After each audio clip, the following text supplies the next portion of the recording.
Voltage 12 volt, 2.2 ওহমসের resistor, 5 ভোল্টের জিনার diode.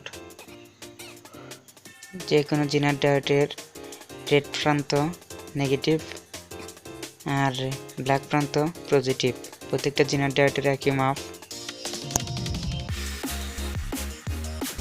এখন আমরা জিনার ডায়োডের পজিটিভ সোল্ডারিং করব 2.2 ওহমসের রেজিস্টরের এক প্রান্তে।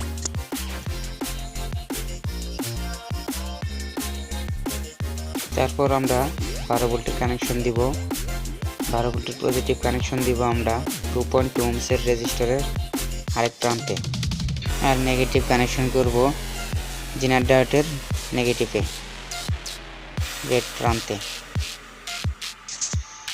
এখনকে আমরা মিটার দিয়ে মেপে দেখব এই কেবলে কত ভোল্টেজ পাই আর আউটপুট ভোল্টেজ কত পাইতেছি। মিটারের সিলেক্টর কাটা 10 রাখছি, কারণ আমাদের এই কেবলের ভোল্টেজটা আমরা জানি 10 আছে। এই ভোল্টেজটা মাপার জন্য আমরা একটা কেবল খুলে নিয়ে কারেন্ট মাপ বের করব। মিটারের সিলেক্টর কাটা পজিটিভ ধরবো, নেগেটিভ ধরবো। এখনকার দেখেন মিটারের দিক তাকিয়ে দেখেন ভোল্টেজটা আছে আমার 12, মানে 10-এর ঊর্ধ্বে আছে আর কি, 12 বললেই হয়, কারণ 12 ভোল্টেজ আমরা জানি।